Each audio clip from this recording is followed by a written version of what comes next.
معايا مكالمة مهمة جدا. آه، نقول السلام عليكم. عليكم السلام استاذ احمد. ازاي حضرتك يا استاذ ابراهيم؟ ازيك يا ابو حميد؟ الله يخليك، انا بحييك والله على الحلقه وموضوع الرائع جدا يعني. ربنا يخليك يا فنان. انا معايا يا جماعة الفنان ابراهيم عبد القادر، طبعا غني عن التعريف، ويعني حضرتك منورني. الله يخليك يا ابو حميد، الله يخليك يا حبيبي. طيب، انا كنت بتكلم دلوقتي عن الاغاني زمان والمزيكا زمان ايام حضرتك، والمزيكا دلوقتي بقت كلها تخبيط وتنطيط والكلام ده كله. ايه رأي حضرتك في الموضوع ده؟ انا يعني هجمع لك الموضوع كله في كلمتين. تمام. احنا لما كنا بنغني كان معانا بطايق، كان معانا بكالوريوس، بطايق بكالوريوس. مخططين، تمام. كنا خريجين جامعه، تمام. كنا عاملين شرايط لها مضمون محترم. تمام. لما بنعمل اغنيه بتخش لجنه للموافقه اللي هي اسمها لجنه النصوص. مم. بعد كده لجنة المشاهدة لو صورنا الأغنية، بعد كده الإجازة، بعد كده الأغنية بتنزل. ده مشوار طويل. دلوقتي اللي معهوش بطاقة، تمام. اللي معهوش بطاقة ومسجل مم. بيغني. بيغني. وعامل تمام. فيها نجم تمام.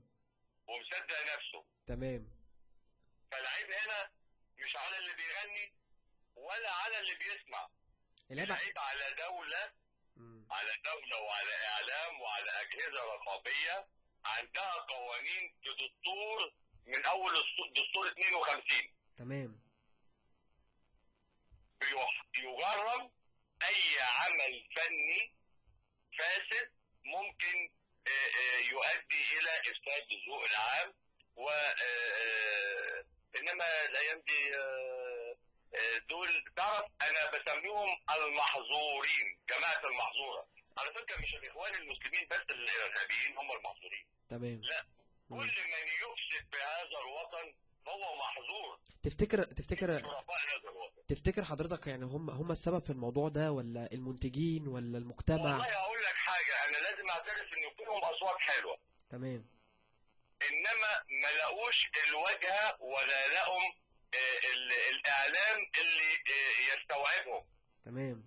ولقوا الاعلام الخاص امم. واستسهلوا وضحوا بقى بحاجات كتير، ضحوا بالقيمه اللي هيقدموها، ضحوا باساميهم، هزقوا نفسيهم، اخد بالك، واللي بيسمعهم مهزأ برضه على فكره يعني. تمام. تمام. تمام. فخلينا نكون صراحة، مش هندفن دماغنا في الطين ونفضل نقول الريادة والفن والإبداع ومصر 7000 سنة أنا خلينا نتكلم في 2014 مم. احنا فيه.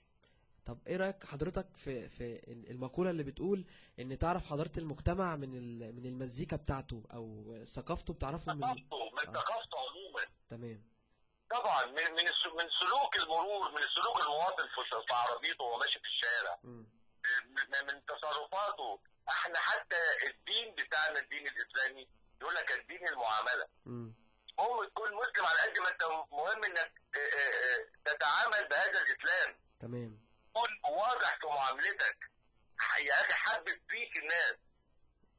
تمام. طب.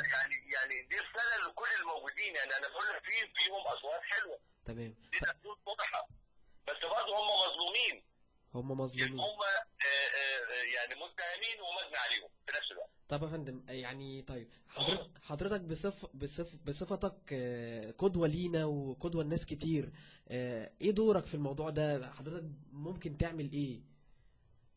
ما هو الدور ليس دور سلبي. امم.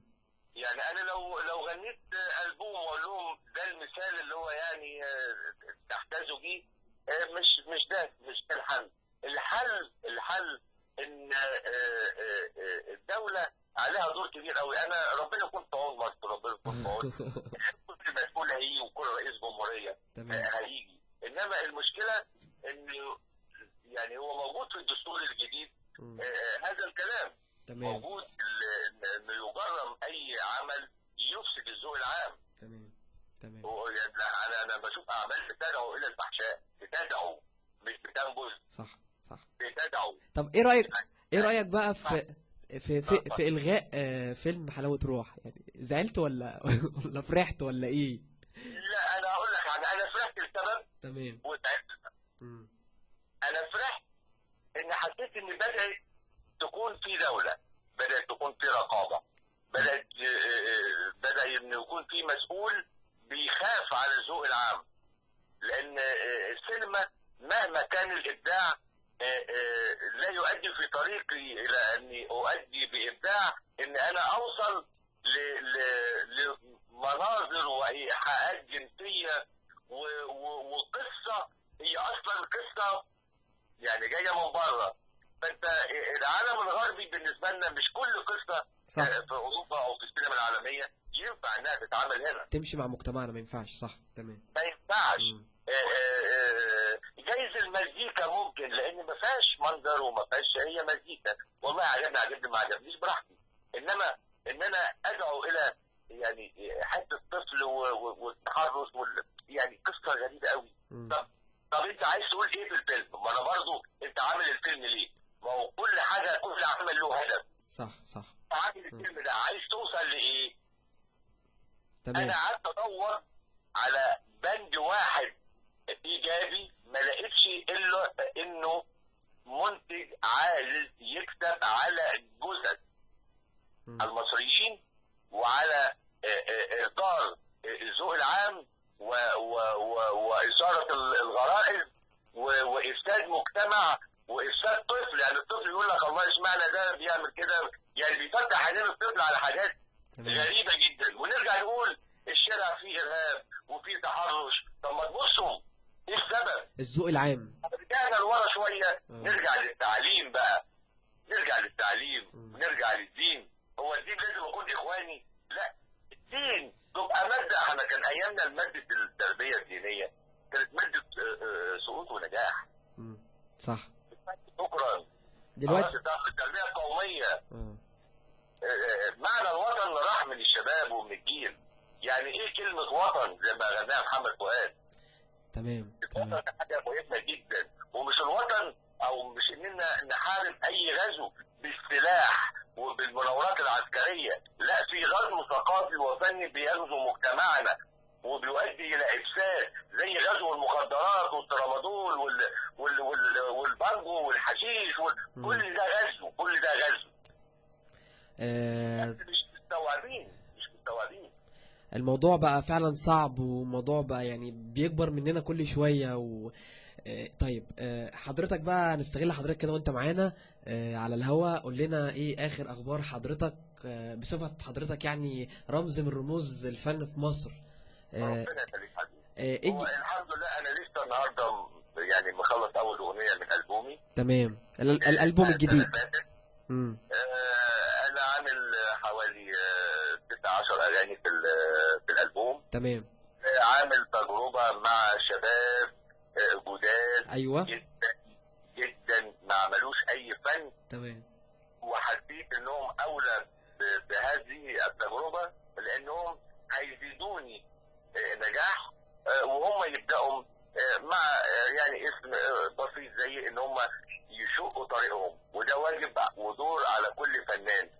هو ده شرف كبير يا فندم ان يعني الناس دي تشتغل مع حضرتك، يعني رمز من رموز المزيكا وهم اساميهم انا من اللي انا اقولهم. اتفضل. يعني انا معايا مؤلف اسمه عرفات سعيد، ومعايا مؤلف اسمه حبيبي محمد عزت واحمد غزال. تمام. وملحن انا متنبئ له بمستقبل باهر جدا، واسمه وافتكر الاسم ده اسمه اسلام علي. اسلام علي. طب حضرتك مش هتصور ومعايا ملحن عامل لي حاجه وطنيه كده جميل، صديق ليا الاستاذ سامي الدبيسي. ومعايا طبعا هاني فؤاد ومصطفى عوض وحسام البجرني والمجموعه كلها اللي هم المحترفين الموجودين يعني. ما شاء الله. طيب حضرتك مش هتصور حاجه جديده قريب؟ ما انا متفق مع حبيبي اسمه احمد الشاذلي، تعرفه؟ يا فندم ده شرف كبير لي والله. يعني حضرتك بتقول انت يعني بتقف جنب الشباب، وده شرف كبير ليا يا فندم، يعني حاجه كبيره جدا. والله يا احمد، يعني لازم يكون في تواصل زي ما كنت انا في يوم من الايام بتمنى مم. انا بحب الشباب ولازم اتواصل، ولان فكرهم حلو قوي ودماغهم حلو قوي، وجايز في حاجات غايبه عني في التكنيك الجديد، في التحديث الجديد. ايه المشكله اللي احنا ان انا اقول انا ما اعرفش ونفسي اتواصل مع الشباب واوصل لهم من النقطه اللي هم بيحبوها في الصوره وفي الكلام وفي نوعيه الموسيقى والتوزيع. ايه المشكله؟ بس يكون في اطار محترم. صح، ان شاء الله اكون عند حسن ظن حضرتك كده، والموضوع يعني يليق بحضرتك. طيب باذن الله يا حبيبي، وانا بدعوكم بالمناسبه اللي انا وياكم على الهواء لكل اسره انتيكا، انكم فعلا هيكون لي شرف ان انا اشوف المجموعه كلها اللي انا شفتها على المسرح، كان قلبي يعني منشرح جدا. اخواتك الصغيرين كنت منشرح جدا ومستفخ جدا بالشباب الجميل والشباب الجمال اللي انا شفتهم على المسرح. انا كنت فرحان قوي، وكنت حاسس انكم كلكم ولادي واخواتي. بامانه بتمنى ان انا اشوفكم في حفله الصاوي يوم الجمعه. حفله ساقية الصاوي يوم 15 مايو ان شاء الله، مش كده؟ يوم 16 يوم الجمعه 16 تمام. اكيد يعني اول ناس هنكون موجودين مع حضرتك يعني. طب عايزين حاجه حصري بقى، عايزين حاجه حصري كده على الهوا. هستغلك كده. يعني من الشريط الجديد مش هقدر اغني بامانه. طيب اي حاجه. طيب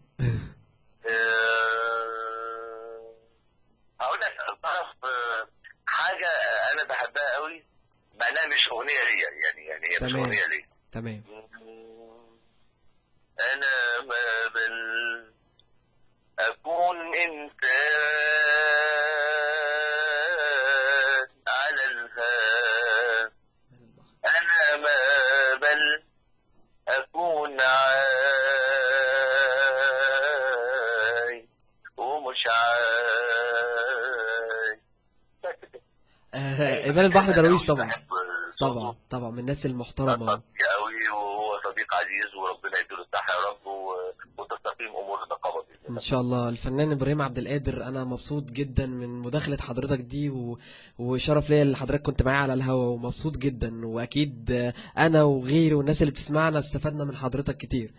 ربنا يخليكم يا رب، وسلمنا على اسامه حنيده. حنيده وكل الاسره والمذيع الجميل احمد الشبراوي. احمد اللي كان عامل وياه لقاء. احمد الشبراوي. اكيد. احمد ايه؟ الشبراوي. احمد الشبراوي. انا كنت اقول احمد الشرنوبي. لا، احمد الشبراوي. احسن واحسن كمان باذن الله. ربنا يخليك. وتحيه لكل اسره اذاعه انتيكا اونلاين وكل المسؤولين عنها. ربنا يخليك يا فندم، وشكرا ليك، وشكرا على المداخله، وكلهم بيبعتوا التحيات لحضرتك. ربنا يخليهم يا رب، يوفقهم دايما، ونسمع عنهم سماع خير باذن الله. ماشي يا فندم، شكرا. مع السلامه. مع السلامه. ومكملين